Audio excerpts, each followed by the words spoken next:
예, 수강생 여러분 안녕하세요. 비즈니스 애널리틱스 안현철 교수입니다. 4주차 수업을 지금부터 시작하도록 하겠습니다. 4주차부터 본격적인 우리 지식공학 기법들을 하나하나 살펴보는 시간을 갖게 되겠는데요. 그 중에서도 4주차는 가장 이용이 많이 되는, 가장 활용도가 높은 분류 예측 기법에 대해서 살펴보는 시간의 첫 번째 시간이고요. 그 첫 번째 기법으로는 통계에 기반한, 통계 모형에 기반한 기법인 로지스틱 회귀 모형, 그리고 다중 판별 분석, 이 두 가지를 살펴보려고 합니다. 자, 강의의 순서는 다음과 같이 구성이 될 예정이에요. 먼저 첫 번째로 통계에 기반해서 우리가 분류 모형을 어떻게 구현하느냐 라는 얘기를 할 때 제일 먼저 그 출발점이 돼야 되는 거는 단순 회귀 분석부터 출발을 해야 될 것 같습니다. 물론 사실 이 수업은 여러분들 이른바 통계, 경영 통계에 대한 수업을 이미 이제 충분히 알고 있는 친구들이 요 수업을 듣는 것을 전제로 하고 있는데요. 그렇지만 뭐 꼭 통계를 들었던 사람만 이 수업을 들을 수 있게끔 운영되지는 않아요. 그래서 그 회귀 분석에 대해서 뭐 이미 이제 잘 알고 계신 분들은 제 수업 통해서 한 번 더 정리하셔도 좋고요.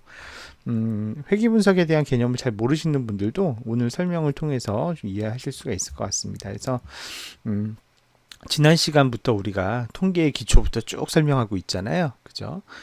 그 통계의 기초의 마지막 단계로서 단순 회귀 분석에 대한 설명을 이번 시간에 간단하게 말씀드리려고 합니다. 자, 그리고 그 가설 검정과 관련해서 지난 시간에 쭉 우리가 배웠는데 그 결과에 덧붙여서 우리 단순 회귀 분석의 결과까지 다 합쳐서 종합적으로 모든 가설 검정과 관련된 내용들을 한번 쭉 정리를 해보겠습니다.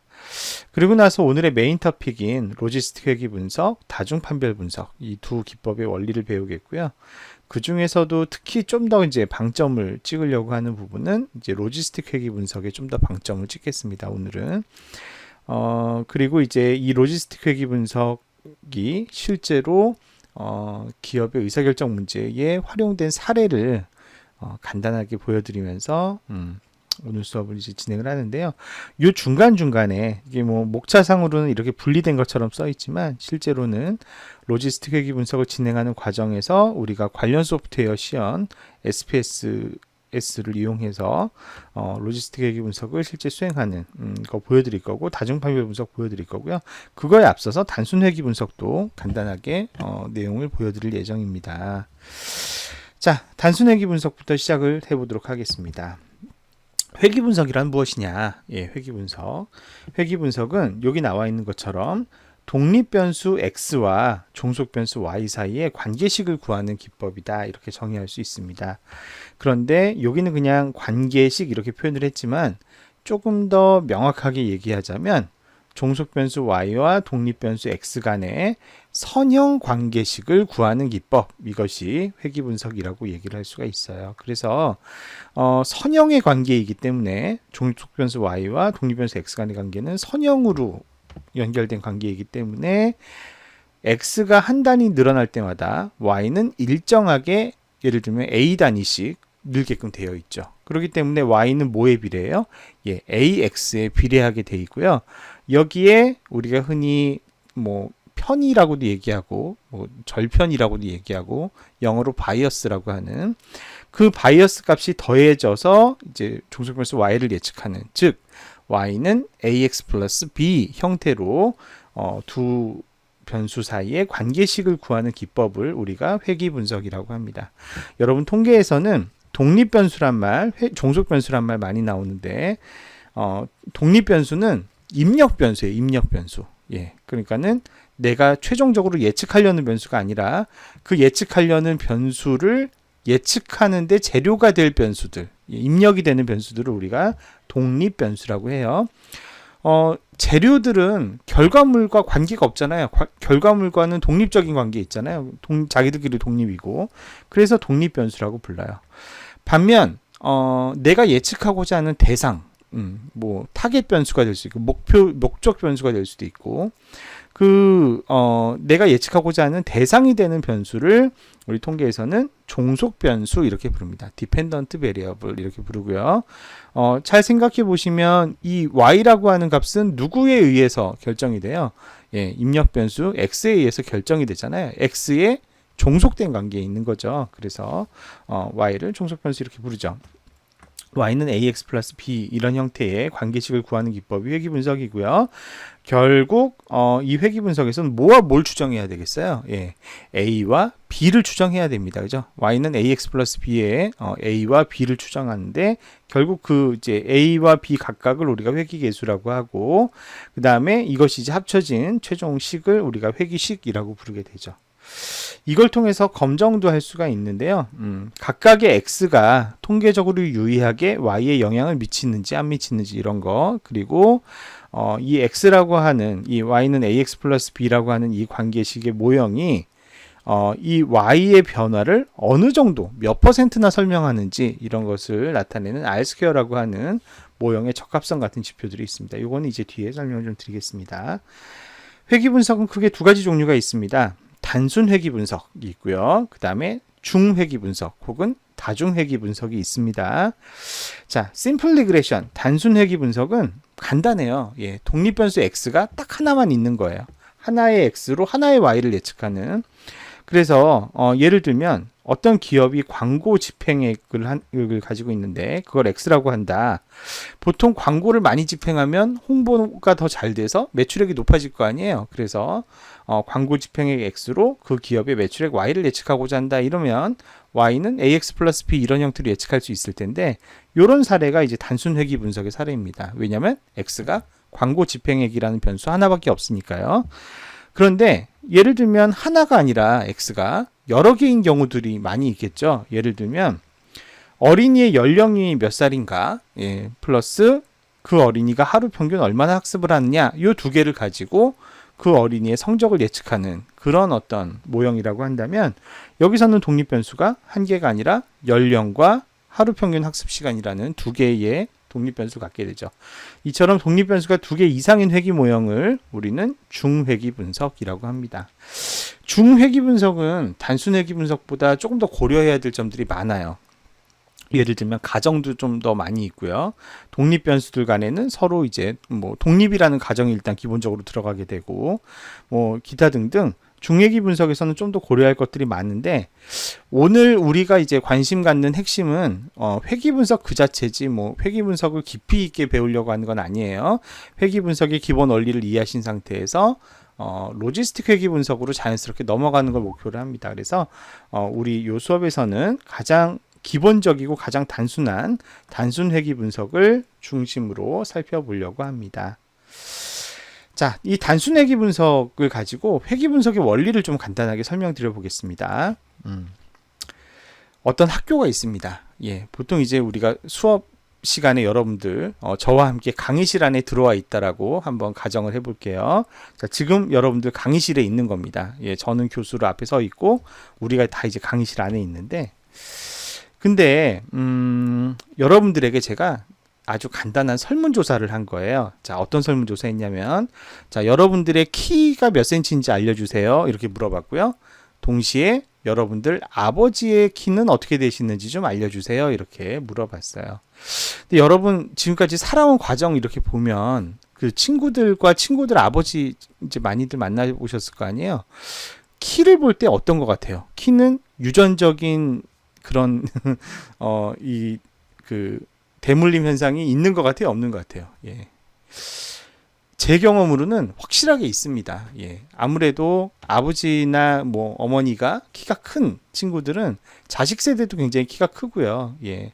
뭐 아무래도 좀 작으신 분들은 좀 작고 이렇게 영향을 분명히 받는 것 같은데 예를 들면 어떤 가상의 학교에서 실제로 교실 안에 있는 학생들 한테 자 당신의 키는 얼마입니까? 당신 아버지 키는 얼마입니까? 해가지고 아버지의 키를 X축에 그리고 자식의 키를 Y축에 이렇게 해가지고 점을 찍어봤다고 한번 해보겠습니다. 그랬더니 예를 들면 아버지 신장이 요 정도이신 분은 키가 여기, 뭐 또 여기 이렇게 점들이 막 찍혔어요. 자, 이 점을 쫙 찍어 보니까 플러팅을 해 보니까 두 변수 사이에는 어떤 관계가 있는 것 같아요?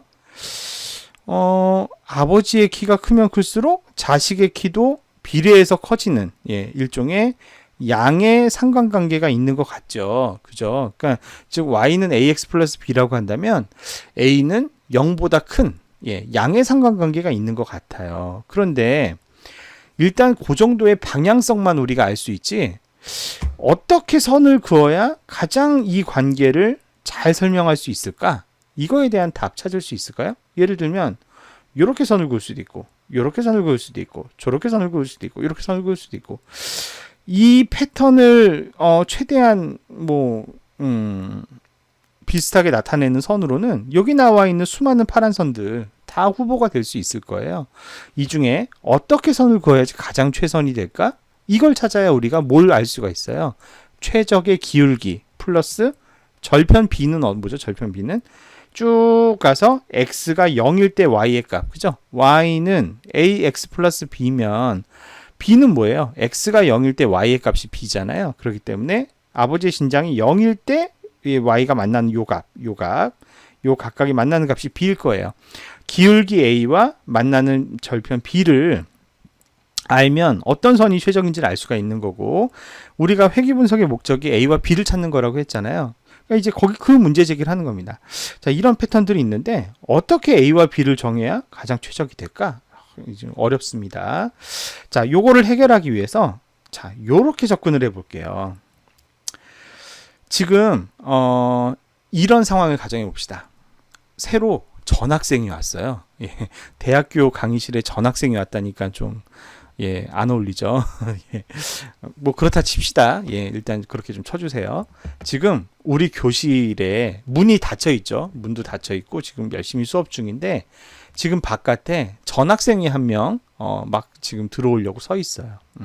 그런데 갑자기 이유 없이 지금 전학 온 쟤는 키가 몇 센치일까? 이거를 내가 알고 싶어요. 갑자기. 예. 그런 상황이라고 칩시다. 그런데 제가 지금 여러분들도 마찬가지겠지만 그 학생에 대한 뭐 일말의 정보라도 있나요? 아무런 정보가 없죠. 우리는 아는 게 아무것도 없습니다. 그런데 최대한 지금 밖에 서 있을 대학생 혹은 대학원생의 키가 얼마일지를 나더러 예측해 보래요. 예. 그러면 내가 갖고 있는 정보는 뭐밖에 없어요. 내 눈앞에 있는 강의실에 앉아 있는 학생들. 아까 요 앞에서 여러분들 키는 얼마인가요를 다 조사했잖아요. 그 조사치가 있잖아요. 그러면 그 조사치를 가지고 나는 뭘 할 수 있죠? 평균을 계산할 수 있죠. 그죠? 그러면 뭐 정확하게 값을 모르지만 내가 어떤 값 하나를 추정을 해야 된다면 그나마 지금 내가 모르는 저 밖에 서 있는 전학생의 키를 예측하는 가장 최상의 방법은 이미 내가 알고 있는 내 수업 듣고 있는 학생들의 키를 어떻게 하면 돼? 평균을 내면 그나마 내가 예측할 수 있는 가장 최적의 프록시가 될 거예요. 그래서 yi를 예측하려고 하는데 yi는 지금 아무런 인포메이션이 없어요. 그죠? 근데 이제 이거를 예측할 수 있는 유일한 접근법은 기존에 측정되어 있는 우리 학생들의 키를 전체 평균 낸 값, 그걸 이제 보통 뮤로 표현하죠. 그죠? 뮤 y로 이 yi를 예측하는 게 그나마 아무런 인포메이션이 없을 때는 가장 최상의 방법이다. 자, 그런데 이렇게 예측하면 맞을까요? 틀릴까요? 대부분의 경우는 그죠? 99.9%의 확률로 틀리겠죠. 예, 평균 키인 학생이 밖에 있을 확률은 굉장히 확률이 낮죠. 그래서 분명히 틀릴 거고, 틀리면 뭐가 발생해요? 예, 실제 정답과 내가 예측한 값 사이에 오차가 발생을 할 겁니다. 그 오차는 어떻게 계산합니까? 실제 그 학생의 키에서 내가 예측한 평균으로 뺀 거. 그죠? 그런데 이렇게 뺀 걸로만 하면 문제가 되는 게 있어요. 뭐냐면 만약에 내가 그 학생의 실제 키보다 작게 예측했을 때는 요 뮤가 작을 경우에는 요 값이 양의 값을 갖죠. 그런데 만약에 평균을 내가 되게 높게 계산해서 그 학생의 실제 키보다 더 높게 예측했다 그러면 어떻게 되죠? 순간 요 안에 있는 내용물이 플러스가 아니라 마이너스가 되죠. 예, 그렇기 때문에 오차라고 하는 거는 전부 다 플러스여야 되잖아요. 오차가 마이너스 오차가 날 수는 없는 거잖아요. 그죠? 오차의 크기는 항상 양이어야 된다. 그래서 우리가 플러스도 플러스로, 마이너스도 플러스로 이렇게 변환되게 연산하는 것이 편리하기 때문에 여기에 뭘 씌워줘요? 제곱을 씌워주죠. 제곱을. 그래서 우리가 지금 해야 되는 목적은 요 오차, 이의 제곱, 이 오차의 제곱, 양으로 만들어진 이 오차의 제곱을 어떻게 해야 돼요? 줄이는 것이 중요한 우리의 과업이 될 겁니다. 자, 그런데 이 평균값을 이용한 거는 왜 평균값을 이용했어요? 우리는 아무런 활용할 정보가 없었기 때문에 그런 거죠. 자, 그런데 요 대목에서 내가 저 학생한테 물어봅니다.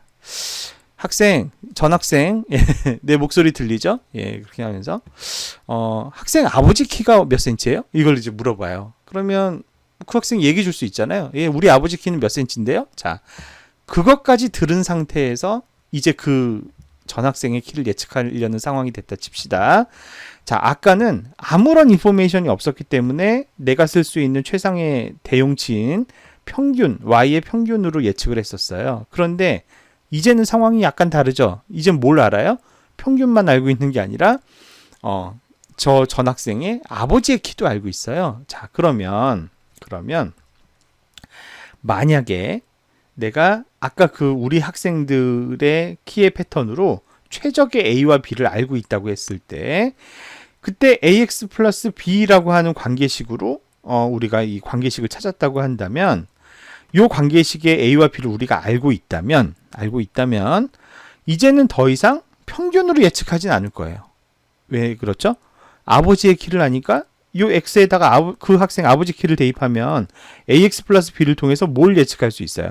그 학생의 키를 좀 더 정교하게 예측할 수가 있겠죠. 그 정교하게 예측된 값을 우리가 예를 들어서 yi hat이라고 해보겠습니다. yi hat. 그 친구 아버지 키를 입력 변수로 활용해서 독립 변수로 활용해서 예측한 예측치가 yi hat이에요. 그러면 아까는 요걸로 예측을 했을 텐데 yi hat으로 예측하면 요렇게 예측이 돼서 우리 눈으로 보기에도 뭐가 줄어들어요? 오차가 줄어들게 될 겁니다. 그런데 오차가 완전히 없어졌나요? 전부 다? 아니겠죠.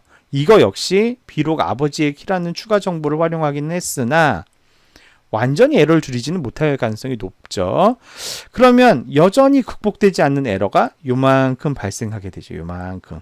그러면 요 에러도 이제 마찬가지 방향을 없애려면 어떻게 해야 돼요? 전부 다 제곱을 씌워야 돼요. 그러면 최적의 A와 최적의 B라는 건 뭘까요? 내가 알고 있는 여러 관측치들에 대해서 이렇게 여전히 극복이 안 되는 에러들을 전부 다 계산해서 다 합쳤을 때 그 에러들을 어떻게 하는 A와 B, 그 에러들의 합을 최소화해주는, 그죠? 에러가 최소화된다는 얘기는 yi에 최대한 가깝게 만든다는 거잖아요. 그렇게 에러들의 합을 최소화해주는 A와 B를 구할 수가 있는데 그 A와 B가 바로 회귀 분석의 결과값이다. 이렇게 이해하시면 되는 거예요. 그래서 여기 나와 있는 것처럼 최적의 A와 B는 어떻게 계산하냐? 아까 보셨던 극복되지 않는 에러들을 다 이렇게 서메이션 해가지고 이거를 최소화하는, 그래서 이러한 방식을 최소 자승법이라고 부릅니다. 우리 학교는 공학과 경영학 중에서 이거를 이제 약간 1대1 형태로 이렇게 섞어서 배우는 학교인데 제가 이제 예전에 공부했던 대학원은 공대 스타일의 약간 대학원이었어요. 그래서 저희 대학원에는 수학 기초 과목들이 많았는데 그 중에 굉장히 악명 높은 과목 중에 통계적 분석 방법론이라는 수업이 있었어요. 예, 제가 그 과목의 이름을 잊을 수가 없습니다. 그 과목은요. 매일매일 필기가 칠판 하나가득 나오는 수업이었는데 제가 지금 기억이 남는 거는 그게 한 학기 수업의 절반을 회귀 분석에 A와 B 최적화 찾는 거를 가르쳐줘요. 예. 이게 이제 굉장히 복잡합니다. 복잡한데 쭉 전개해서 가정하고 무슨 CORM을 적용하고 막 하다 보면은 최적의 A, B를 요 식으로 출발해서 풀 수가 있고요. 이런 방식을 최소 자승법이라고 합니다. 그런데 우리가 이거를 이 수업을 통해서 이해하거나 풀 필요는 전혀 없어요. 왜냐하면 통계 패키지에다가 데이터를 넣어주면 최적의 A와 B를 눈 깜짝할 사이에 알아서 최소 상승법으로 찾아주기 때문이죠. 네, 아무튼 여러분들 원리만 이해하시면 되는 겁니다. 자, 다시 한번 정리해 보면 아무런 인포메이션 X가 없었을 때는 우리는 Y의 평균으로밖에 예측을 못 하는데, 그죠? 새로운 X가 들어옴으로 인해서 에러를 줄일 수가 있고, 그럼에도 불구하고 여전히 극복되지 않는 에러들이 생기기 때문에 그 에러들의 합을 최소화하는, 그거를 만족시키는 A와 B를 찾으면 최적의 회기식이 나오게 되고요.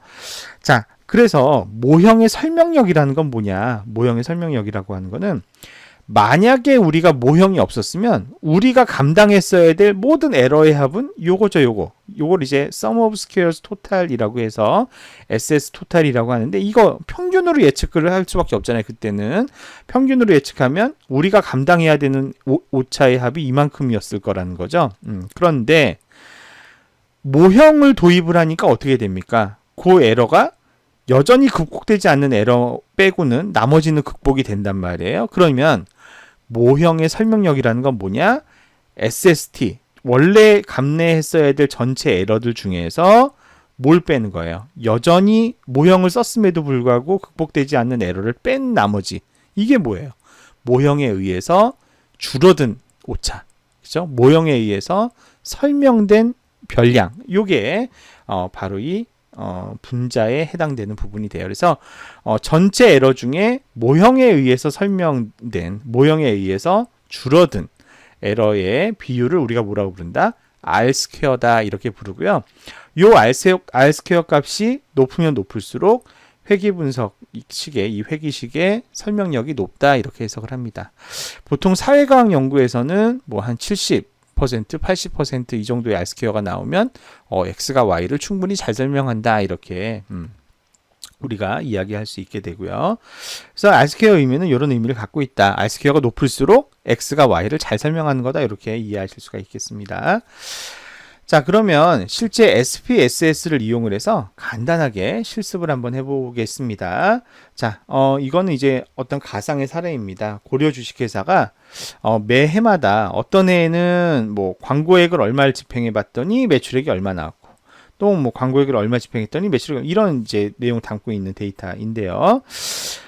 이 중에서 이제 광고액이 매출액에 어떤 영향을 미치는지를 회기 분석으로, 회기 모형으로 분석하는 사례가 되겠습니다. 자, 한번 같이 실습을 해보도록 할게요. 네, SPSS를 실행시켜 보겠습니다. 자, SPSS를 실행시키시고요. 네. 조금만 기다려 주시면 실행이 될 겁니다. 네, SPSS가 용량이 좀 커서 시간이 좀 걸리는 것 같은데요. 네, 실행이 되고 있습니다.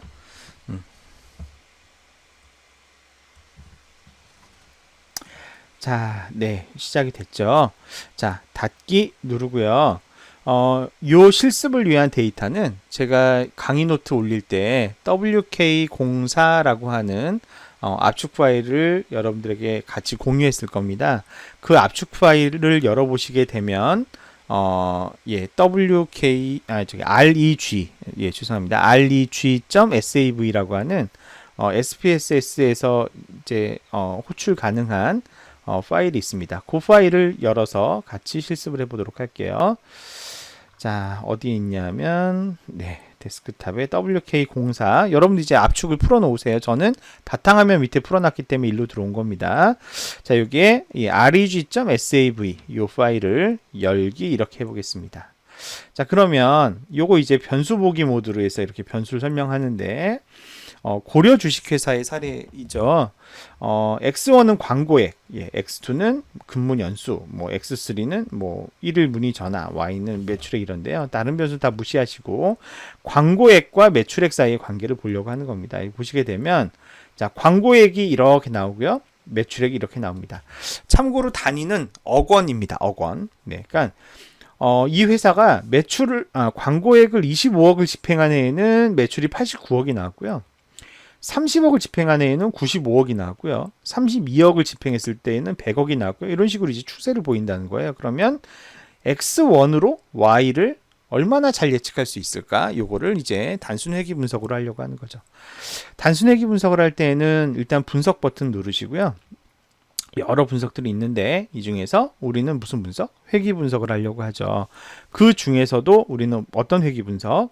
단순한 회귀 분석인데 y와 x의 관계를 선형 관계를 우리가 가정하죠. 그래서 이 중에 있는 선형 회귀 분석 이렇게 하게 됩니다. 자, 종속 변수는 y라고 했어요? x라고 했어요? 종속 변수 y죠, 그죠? x에 종속된 변수니까 y잖아요, 그죠? 자, 매출액이죠. 우리는 광고액으로 매출액을 예측하려고 하는 거니까 종속 변수는 매출액입니다. 매출액을 클릭하시고 여기 끼워 넣기를 쫙 누르면 매출액이 이렇게 들어갑니다.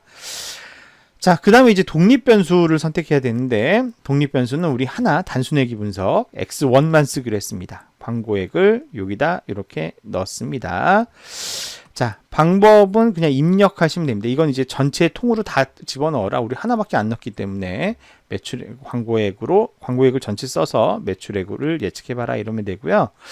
다른 거는 따로 누르시지 마시고 여기 저장이라고 하는 게 있습니다. 저장.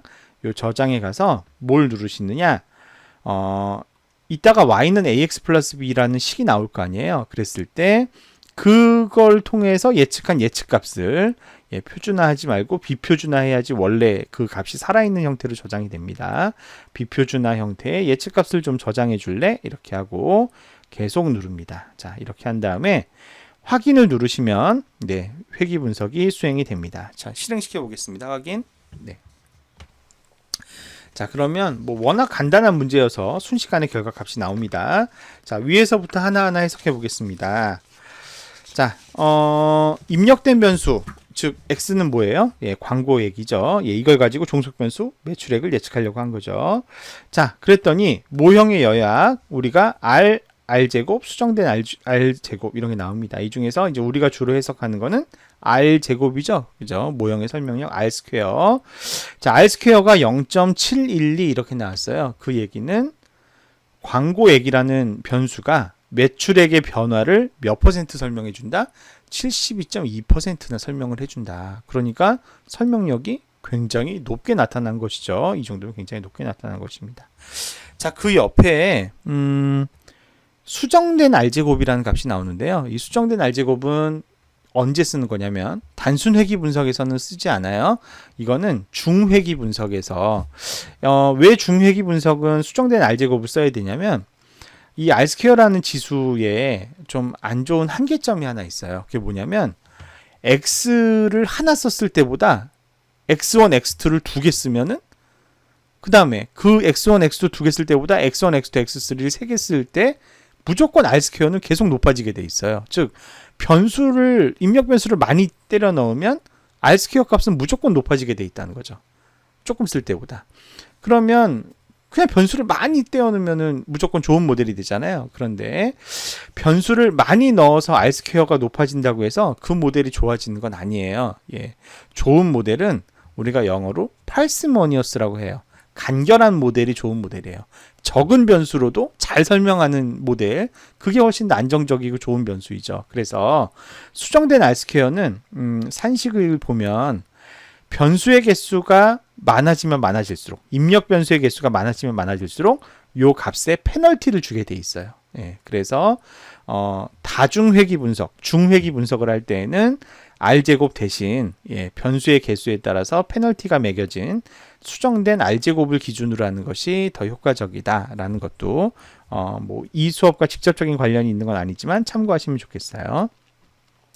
자, 그 다음에 이제 아노바 분석이 있습니다. 아노바 분석. F 통계랑 아노바인데 이 아노바는 갑자기 왜 나온 아노바냐라고 한다면 요 아노바는 이제 F 통계량을 주고 우리는 이런 경우에는 항상 이런 통계 값을 보는 게 아니라 유의 확률만 가지고 유의하다 안 하다를 판단한다고 했잖아요. 여기에 마찬가지 그 귀무가설이 있고 대립가설이 있을 텐데 요 그 검정에서의 귀무가설은 이 모형이 특별히 설명력이 없다. 우리 그 귀무가설은 전부 다 없다잖아요. 0이다, 없다 이런 게 귀무가설이고 대립가설은 0이 아니다, 있다. 이 모형은 설명력이 있다라는 게 대립가설인 거죠. 지금 유의 확률이 어떻게 나왔어요? 0.002로 나왔죠. 이 얘기는 우리 지난 시간에 배웠지만 95% 신뢰 수준 하에서 혹은 99% 신뢰 수준 하에서 95%면 0.05가 기준이 되고 99%면 0.01이 기준이 되는데 그 값보다 지금 커요, 작아요? 작아요. 그죠? 작다는 얘기는 귀무가설을 채택합니까? 기각합니까? 귀무가설을 기각하죠. 즉 0이 아닌 거죠. 그죠? 그러니까 모형의 설명력이 없지 않은 거죠. 이 모형은 의미 있는 모형이다라는 것을 요 검정을 통해서 확인하고 넘어가는 거가 되겠습니다. 자, 그러면 우리가 제일 궁금한 거는 그래서 y는 ax 플러스 b일 때 a는 뭐고 b는 뭐야? a와 b 값을 알려줘. 이게 이제 우리가 궁금한 값일 텐데요.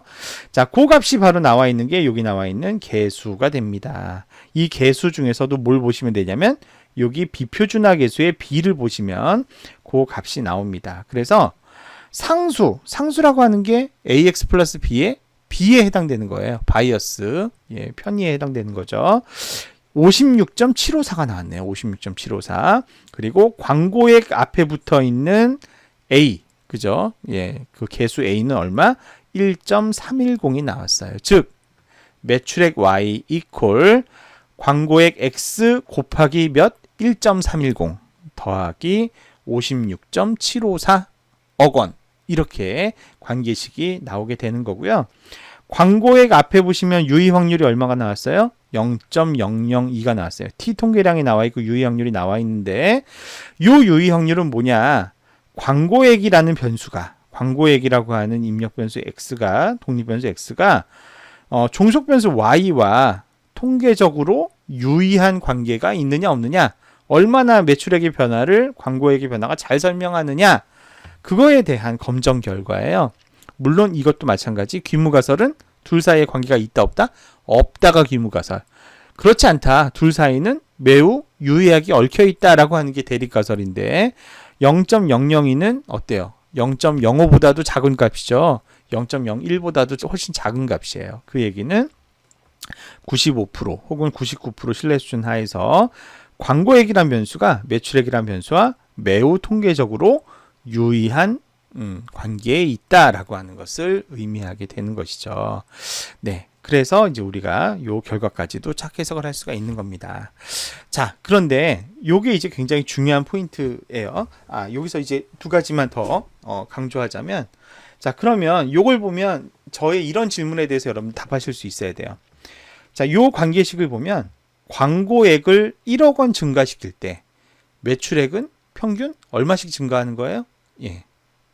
매출액은 1억 3,100만 원이 증가하더라. 플러스로. 그런 관계에 있죠. 그죠? 광고액이 1 증가할 때마다 1.310씩 매출액이 늘어나잖아요. 그러니까 광고액이 1억 증액될 때마다 매출액은 1억 3,100만 원씩 증가한다. 이런 걸 이제 여러분들 알아낼 수 있어야 돼요. 또 이 관계식은 뭘 의미하냐면 만약에 광고액을 한 푼도 집행하지 않아요. 어떤 기업이. 그렇다면 그 기업의 예상 매출액은 얼마? 네. 이때는 X가 0일 때를 상정하는 거죠. 0 곱하기 1.310 더하기 얼마? 56.754. 그래서 광고액을 한 푼도 집행하지 않아도 고려 주식회사의 예상되는 매출액은 얼마다? 56억 7억 5천만 원 정도는 그냥 벌 거다. 이렇게 일단 요 개수를 우리가 해석할 수가 있는 거고요. 여기 있는 유의 확률 있잖아요. 이 변수와 이 변수 간의 유의 확률. 우리가 그 지난 시간에 배웠던 내용들 쭉 정리를 해보면, 자, 한쪽은 이산형이고 다른 한쪽은 이산형일 때는 우리가 무슨 검정 쓴다 그랬어요? 카이 제곱 검정 쓴다고 그랬어요. 그죠? 이 지난 시간에 배웠던 핵심 내용이죠. 근데 이제 한쪽은 이산형이고 한쪽은 연속형일 때, 그런데 그 이산형이 반드시 두 개의 집단을 나타내고 있고, 그리고 그 두 개의 집단이 서로 독립일 때, 그럴 때는 우리가 무슨 검정 쓴다 그랬어요? 독립표본 T 검정을 쓴다 그랬죠. 똑같이 두 개의 집단이지만 서로 독립이 아니라 이렇게 동일한 모집단 표본으로부터 튀어나온 서로 대응되는 관계일 때, before, after 이런 것처럼 이렇게 쌍으로 연결되는 관계일 때는 우리가 무슨 검정? 대응 표본 T 검정을 쓴다 그랬고, 마지막 이산형 연속형의 관계인데 한쪽 이상형이 두 개의 집단이 아니라 세 개 이상의 집단으로 구성되어 있는데 그 집단 간의 평균 차이가 있는지 없는지 이런 걸 보려면, 서로 관계가 있는지 없는지 보려면 무슨 분석? 원웨이, 아노바 이런 매치 분산 분석 쓴다. 이게 이제 지난 시간까지 배웠던 거예요. 그런데 조금 이제 예민한 학생들, 민감한 학생들은 분명히 이런 질문이 생기셨어야 돼요. 이산형 연속형까지는 다 얘기를 했는데 A도 연속형이고 B도 연속형이고 둘 다 연속형일 때는 서로 통계적으로 유의한 관계가 있는지 없는지 어떻게 찾아요? 요게 이제 궁금할 수 있죠. 예를 들면 어떤 집의 가게의 수입과 사교육비 지출 간에 유의한 관계가 있는가? 예를 들면 뭐 가게 수입이 7천만 원인데는 사교육비를 100만 원을 쓰고 5천만 원인데는 가게를 예를 들면 30만 원 쓰고 이런 식으로 한쪽도 연속된 값들이 쫙 나오고 다른 한쪽도 연속된 값들이 쫙 나오는 이런 두 변수 간에 서로 유의한 관계가 있는지 없는지 이건 뭘로 찾지? 이거에 대해서는 제가 지난 시간에 설명을 안 했단 말이에요. 자, 그거에 대한 해답이 방금 나온 거죠? 어디서 나왔어요? 여기서 나온 거예요. 여기서. 예. 회귀 분석을 쓰면 돼요. y는 ax 플러스 b 일 때 x도 어때야 돼요? 연속형으로 보통 이제 움직이는 변수죠. y도 연속형으로 측정된 변수란 말이에요. 그래서 x와 y가 둘 다 이렇게 연속형일 때는 어떤 분석을 쓴다? 회귀 분석을 돌려서 요 앞에 붙어 있는 그 t 통계량에 대한 이 유의 수준을 보고 이 변수가 y와 통계적으로 유의한 관계가 있는지 없는지를 이렇게 판단하면 된다라는 것을 마지막으로 정리를 해보겠습니다. 자, 그리고 한 가지 재밌는 실험을 여러분들과 한번 같이 해볼게요. 자, 여러분 이 결과표 참 기억을 해두세요. 자, R 스퀘어가 71.2% 나왔고요. 그 다음에 요 F 모형의 유의도 F가 19.778에 0.02. 자, 그 다음에 0.02만큼 광고액이 유의하게 나왔던 거. 자, 요런 거 이제 결과를 좀 기억해 두고. 자, 저와 함께 두 번째 실험을 한번 해보는데, 어떤 실험을 할 거냐? 자, 보세요. 회귀 분석에 선형 회귀 분석을 갑니다. 자, 아까랑 똑같죠? 자, 그런데 뭘 해보려고 하냐면, 종속 변수에서 매출액을 빼고, 독립 변수에서 광고액을 뺀 다음에, 둘의 위치를 한번 뒤집어 볼게요.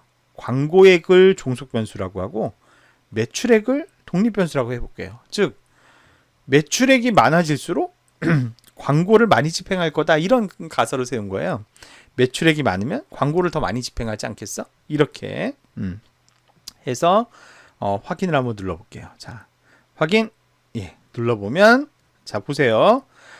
아까하고 반대예요. 지금은 입력 변수 x가 매출액이고요. 종속 변수는 광고액이에요. 뒤바뀌었죠. x하고 y가. 자, 그런데 여기 나오는 수치들 어때요? 앞에서 봤던 거랑 똑같지 않아요? 그죠? 0.844, 0.712, 0.676. 완전히 똑같네요. 그죠? 그 다음에 19.778, 0.02. 이거 낯익지 않아요? 19.778, 0.02. 그 다음에 요게 이제 유의확률 0.02. 자, 보세요. 유의확률, t통계량과 유의확률 0.02까지 완전히 동일하네. 예.